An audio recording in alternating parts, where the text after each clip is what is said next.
We're joined now by the general manager of your Cleveland Browns. Again, do we have any barking backers in your home, Mr. Barry? No, we do. Ozzy the Ozzy Doodle. Ozzy the Ozzy Doodle. All right, it's good. It's good. He's already locked in. Asa Woody at my house locked in as well.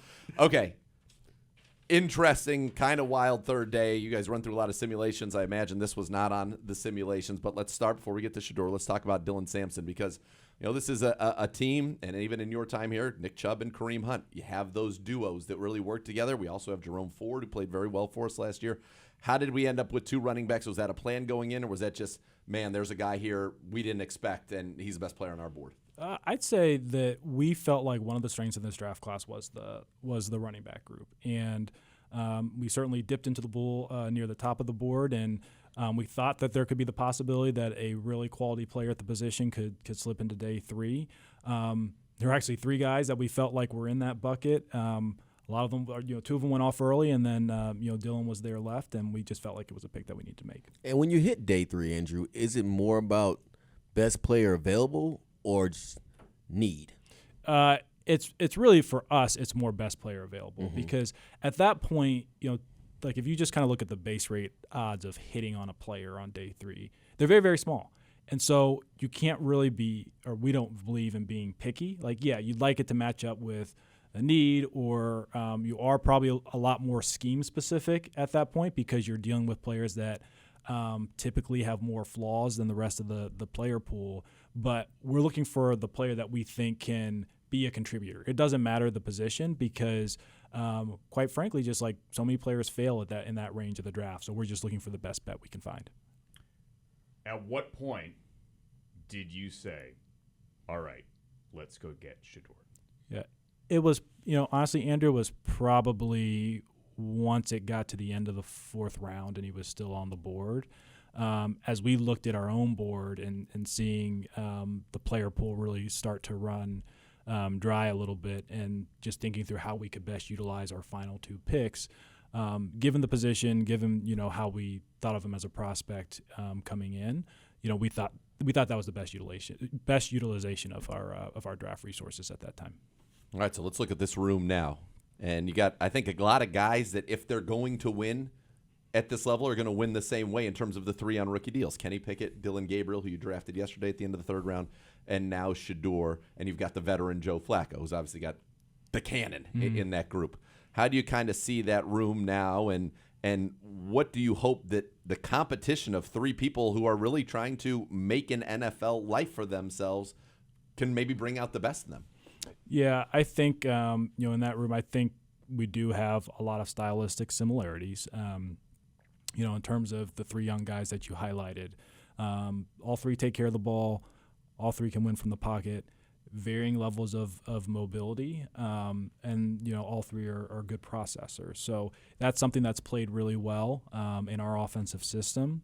We talk about accuracy, decision making, pocket presence. All three of those guys have it, and we think the competition brings out the best.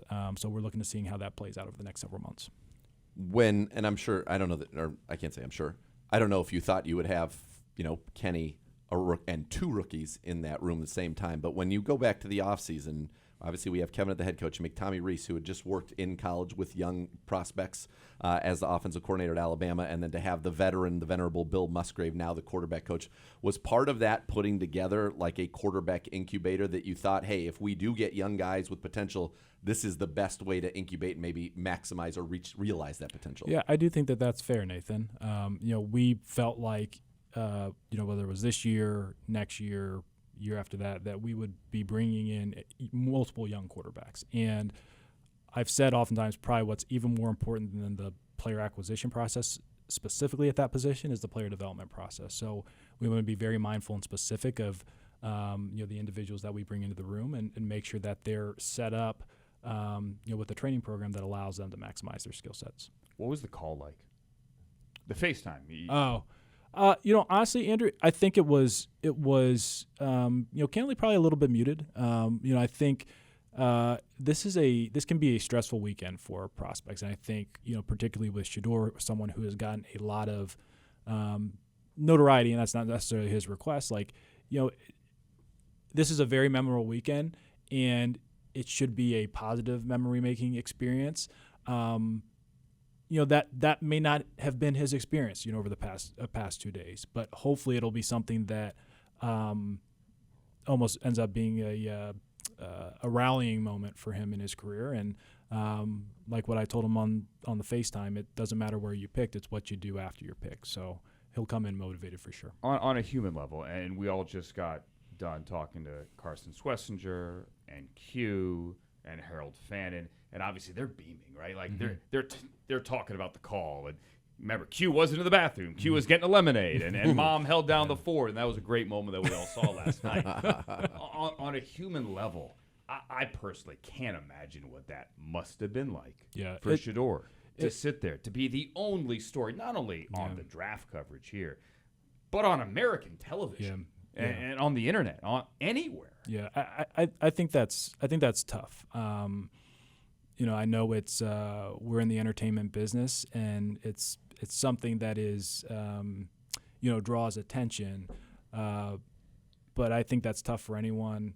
It's certainly tough for a 23-year-old kid. I mean, look, he's dealt with harder things in his life. So at the end of the day, he's going into the NFL. Like that's the 1% of 1% get to have the opportunity to do that. So he's grounded in that regard. But that doesn't mean the hour by hour, maybe external drama isn't a challenge or isn't wearing.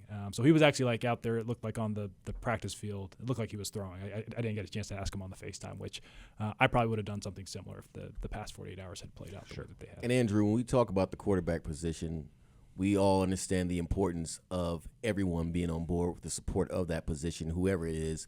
And far as the organization goes, the collaboration, we talk so much about that with our organization and you guys and what you do. How important was it to have it on this decision-making to bring Shedeur into the team? Yeah, I think that's important for any player. And look, the reality of it is you're not going to agree on every decision, whether they're player decisions, whether they're play calls, whether they're hiring decisions. They wouldn't be hard decisions if everybody just sees it the same. And quite honestly, you're probably not doing your job if everyone sees it the same.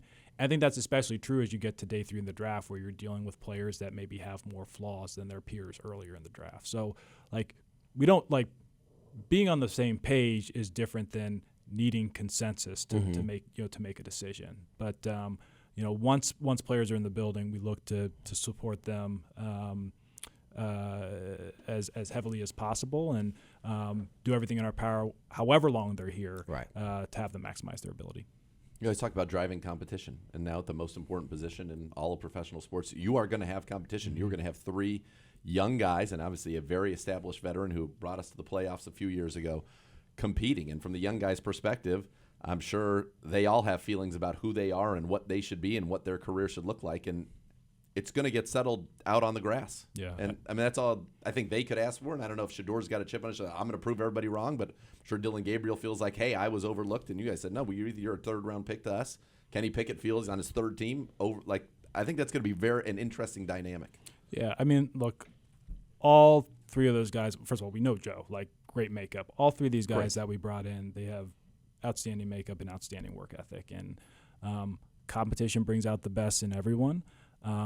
Look, we're in professional football. Nothing's given. So, we're not going to apologize for that, and nothing's given to the quarterback room either. So everybody's got to come in. They've got to compete. They've got to work hard, and we'll make the appropriate decisions at that point. Well, based on my experience, I'm convinced that you want a quarterback with a chip on his shoulder because it led to 3 Super Bowls for me. So, yeah, that worked out. So I think you guys are going down the right path. Thank you for coming in here and taking the time the last 2 days. I know that unfathomable amount of work has gone into decisions that get made over a couple-day period, and you said it's exhausting because I'm sure it is mentally draining. You're watching this all go on, getting everybody together for this, but thanks for taking the time to come in here, and this is exciting. I will ask as coming out of it, you can't fix everything. You can't address every hole in one draft, and now there's going to be obviously undrafted free agents that come in as well. Do you expect to make some veteran additions? Because there are a lot of names out there who have been productive, at least some who have been productive for us, still out there to address other positions. We weren't able to address the offensive line, for example, in this draft. We didn't address the wide receiver room in this draft. Are those places that we can see veteran movement, and do you expect that to be soon? I guess I wouldn't put a time to it. I think probably in every offseason we've had some summer signings, and that goes from we don't play we don't get hit training camp until August. We don't play till September.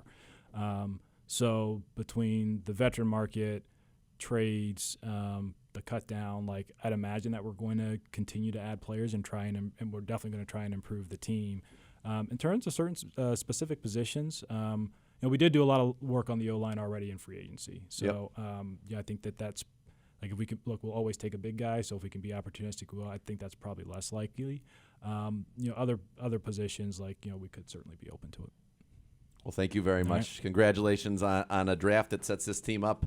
I think we talked about weapons, scoring, competition now, quarterback, a lot of options, a lot of competition. It's going to be fun to kind of now see this all play out. So thank you very much for being with us. All right. Thanks, guys. All right.